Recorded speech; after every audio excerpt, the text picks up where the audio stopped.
Hi friends, వీరాస్ intraday తెలుగుకి స్వాగతం. So నేను మొన్న ఏం చెప్పానంటే, మనకి ఎప్పుడైతే 35,000 బ్రేక్ ఇస్తుందో, బ్రేక్ ఇచ్చిన తర్వాత మనం ఏం చేస్తామంటే కొంతసేపు ఈ రేంజ్లో అంటే 34,900 నుంచి 35,000 దగ్గర కొంచెం రేంజ్ అన్న స్పెండ్ చేయాలి. లేకుంటే పైకి వెళ్ళిన తర్వాత కొంచెం కిందికి వచ్చిన తర్వాత మనకి ఈ లెవెల్ ఎక్కడైనా సపోర్ట్ తీసుకున్న తర్వాత ఇక్కడ మనము పర్చేస్ చేస్తే మనకు మంచి లాభాలు వచ్చే ఛాన్సెస్ ఉన్నాయని చెప్పాను. ఓకే, సో ఇక్కడ మనకి ఏం జరిగింది అంటే మనం అనుకున్న లెవెల్ కింది వరకు అయితే రాలేదు, కానీ అది ఇక్కడ లో చేసి మళ్ళీ హై బ్రేక్ చేసినప్పుడు ఎవరైనా పొజిషన్ తీసుకుంటే మంచి ప్రాఫిట్ వచ్చిండొచ్చు. సో ఇక్కడ మీరు గమనించారంటే ఇక్కడ చాలా సేపు టైం స్పెండ్ చేసింది, మనం అనుకున్నట్టే టైం స్పెండ్ చేసింది. ఇక్కడ చూసారంటే ఇక్కడ టచ్ అయింది, ఇక్కడ టచ్ అయింది, ఇక్కడ కూడా టచ్ అయింది, టైం అయితే స్పెండ్ చేసింది. పోనీ ఇది ఐడెంటిఫై చేయలేకపోయినా కానీ అట్లీస్ట్ మనము ఇక్కడ లో ఫామ్ అయినప్పుడు, అట్లీస్ట్ మనము ఇలా లో ఫామ్ అయినప్పుడు ఇది బ్రేక్ ఇచ్చినప్పుడు ఇక్కడ ఎంట్రీ తీసుకోవాలంటే మటుకు మంచి ప్రాఫిట్స్ పొందొచ్చు. 35,000 అబోవ్ మనం పాజిటివ్గా ఉన్నాం. సో దానిపైన అయితే వెళ్ళింది. అండ్ ఈరోజు మనం ఆదా అనుకున్నాం. నేను కూడా ట్రేడ్ ఏం తీసుకోలేదండి, బికాజ్ నేను ఇక్కడ ఖచ్చితంగా ఇక్కడ పొజిషన్ అయితే తీసుకునేవాడిని. నేను కొంచెం బిజీగా ఉన్నాను, చూడలేదు మార్కెట్ ఇవాళ, సో అందుకని పొజిషన్ తీసుకోలేదు.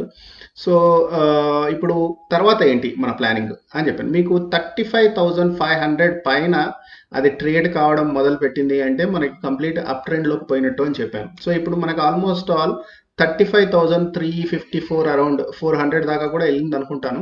సో ఇప్పుడు ఒక 100 పాయింట్సే మనం డిఫరెన్స్లో ఉన్నాం. సో రేపు ఎక్కడన్నా ఫ్లాట్గా ఓపెన్ అయ్యి దీన్ని బ్రేక్ చేయగలుగుతుందా లేదా అనేది మనకి మేజర్ అనమాట, చాలా ఇంపార్టెంట్ అనమాట.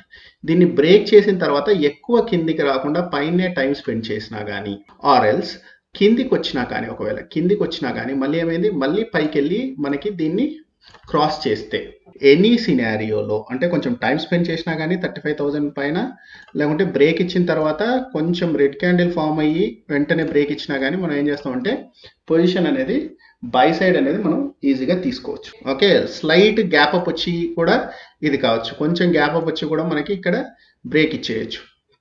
అలా కాకుండా మనకి భారీ గ్యాప్ అప్ ఎక్కడైనా ఇచ్చింది అంటే నెక్స్ట్ ఈ 35,550 దాటిన తర్వాత మనకి నెక్స్ట్ రెసిస్టెన్స్ వచ్చేసేసి మనకి ఎక్కడ ఉందంటే 36,000 దగ్గర ఉందండి. చూసామంటే ఎక్కడ ఉందంటే 36,000 దగ్గర ఉంది.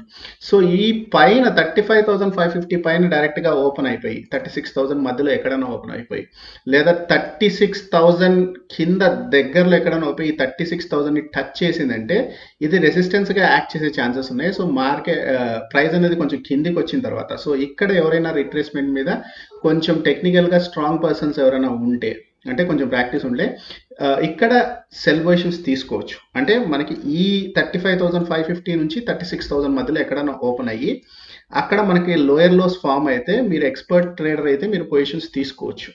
లేదు నేను ఎక్స్పర్ట్ ట్రేడర్ కాదు అంటే ఎక్కడ గ్యాప్ అప్ ఇచ్చినా కానీ 35,550 పైన ఎక్కడ గ్యాప్ అప్ ఇచ్చినా కానీ కొంచెం వెయిట్ చేయండి. మార్కెట్ అనేది కొంచెం కిందికి కానీ కొంచెం సైడ్ వేస్ కానీ వెళ్ళి ఎప్పుడైతే రేంజ్ బ్రేక్అవుట్ ఇవ్వడం కానీ, or else trend line breakout ఇవ్వడం కానీ. ఓకే, ట్రెండ్ లైన్ బ్రేక్అవుట్ అంటే ఇట్లా వచ్చినప్పుడు ఇట్లా డౌన్ ట్రెండ్ ఉన్నప్పుడు ఎప్పుడైతే ట్రెండ్ లైన్ బ్రేక్అవుట్ ఇచ్చిందంటే అప్పుడు మీరు పొజిషన్ తీసుకున్నారంటే మళ్ళీ పైకి వెళ్ళే ఛాన్సెస్ ఉంటుంది. మనం ఒక 100 to 200 పాయింట్స్ ఈజీగా క్యాప్చర్ చేయొచ్చు. ఇంకా టైం బాగుంటే ఇంకా ఎక్కువ కూడా క్యాప్చర్ చేసే ఛాన్సెస్ అయితే ఉంటాయి. అలా కాకుండా ఫ్లాట్గా ఓపెన్ అయ్యి కిందికి వెళ్ళిందంటే ఏంటి పరిస్థితి అన్నారంటే, కిందికి వెళ్ళింది అంటే 35,000 అనేది మేజర్ సపోర్ట్ అండి. దాన్ని బ్రేక్ చేయనంత వరకు మనం అసలు ఏం టెన్షన్ తీసుకోవాల్సిన పని లేదు. సో ఇది ఈ మధ్యలోనే కొట్టుమిట్టాడి 35,550 600 దగ్గర మళ్ళీ వచ్చి ఇట్లా రేంజ్ ఫామ్ అయ్యే ఛాన్సెస్ ఎక్కువ ఉంటాయి. కిందికి వెళ్ళిందంటే 35,000 దగ్గర సపోర్ట్ తీసుకుందంటే, 35,000 దగ్గర సపోర్ట్ తీసుకోకుండా బ్రేక్ చేసింది అంటే, బ్రేక్ చేసి లోయర్లో కానీ లేకుంటే కిందికే వెళ్ళే ఛాన్సెస్ ఉంటే దానికి నెక్స్ట్ సపోర్ట్ వచ్చి 34,800. మేజర్ సపోర్ట్ వచ్చేసేసి 34,800 అంతవరకు ఈజీగా వెళ్తుంది. కానీ ఇంతవరకు వెళ్ళింది అంటే మీకు ఫ్లాట్గా ఓపెన్ అయ్యి కిందికి వెళ్ళిందంటే ఇక్కడ ఖచ్చితంగా సపోర్ట్ తీసుకునే ఛాన్సెస్ అయితే ఎక్కువగా ఉంటాయి. అలా కాకుండా మీకు గ్యాప్ డౌన్ అయిపోయిందంటే 35,000 కింద గ్యాప్ డౌన్ అయిపోయింది అంటే డైరెక్ట్గా ఈ 34,800ని కూడా ఈజీగా బ్రేక్ చేసి మనకు 34,500 to 34,400 వరకు ఈజీగా వెళ్ళే ఛాన్సెస్ అయితే ఉంటాయి. ఓకే, ఇక్కడ మనం ట్రైలింగ్ స్టాప్ లాస్ పెట్టుకుంటూ వస్తాం. ఇన్ కేస్ 35,000 కింద ఓపెన్ అయ్యి అది కిందకి ఇట్లా లోయర్ లోస్ చేస్తూ ఉంటే మనకి 34,800 అయితే ఈజీగా బ్రేక్ చేస్తుంది. అండ్ 34,500 400 దగ్గర కూడా ట్రైలింగ్ స్టాప్ లాస్ పెట్టుకొని మనం వెయిట్ చేయొచ్చు. దీన్ని కూడా బ్రేక్ చేస్తే మన అదృష్టం బాగున్నట్టే.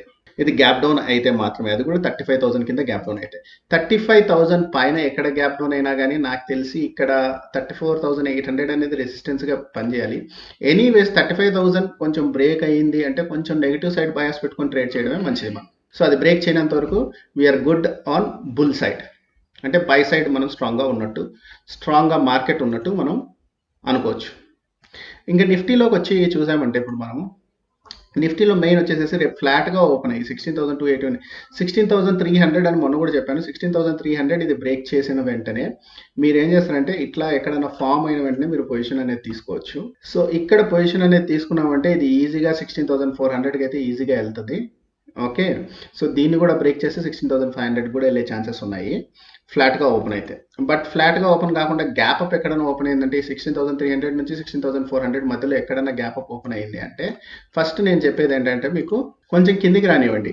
మీరు కొంచెం ఎక్స్పర్ట్ ట్రేడర్స్ అయితే లోయర్ లోస్ ఫామ్ అయినప్పుడు ఎప్పుడో మీరు సెల్ పొజిషన్స్ కూడా తీసుకోవచ్చు, కానీ స్టాప్ లాస్ సెట్ అయ్యే ఛాన్సెస్ ఎక్కువ ఉంటాయండి. ఎందుకంటే మార్కెట్ అనేది అప్ ట్రెండ్లో ఉన్నప్పుడు మనం ఎప్పుడైతే అది మార్కెట్ కొంచెం గ్యాప్ అప్ అయ్యి కొంచెం ప్రాఫిట్స్ బుక్ చేసుకుంటున్నప్పుడు మనం రీట్రేస్మెంట్ అప్పుడు ట్రేడ్ చేసినామంటే చాలా తొందరగా క్విక్గా ఉండాలి మూమెంట్. సో మీరు ఎక్స్పర్ట్ అయితేనే డౌన్ సైడ్ ప్లాన్ చేయండి కొంచెం గ్యాప్ అప్ ఎక్కడైనా అయితే. లేదు ఎక్స్పర్ట్ కాదు అంటే మీరు ఏం చేయొచ్చు అంటే కొంచెం వెయిట్ చేయండి.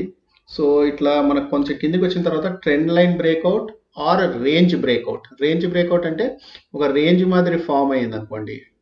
ఓకే, గ్యాప్ అప్ అయిన తర్వాత ఒక రేంజ్ మాదిరి ఫామ్ అయినప్పుడు ఎప్పుడైతే ఆ రేంజ్ బ్రేక్అవుట్ ఇస్తుందో అప్పుడు మీరు ఏం చేయొచ్చు అంటే బై పొజిషన్స్ అనేవి తీసుకోవచ్చు. అలా కాకుండా గ్యాప్ డౌన్ అయితే 16,200 వరకు ఎక్కడ గ్యాప్ డౌన్ అయినా ఏం ప్రాబ్లం లేదండి. ఇక్కడ మనకి ఈ 16,200 బ్రేక్ చేయనంత వరకు మనం ఏం చేయొచ్చు అంటే మళ్ళీ ఇక్కడ ఈ రేంజ్లోనే కొట్టుమిట్టాడే ఛాన్సెస్ ఎక్కువగా ఉంటాయి.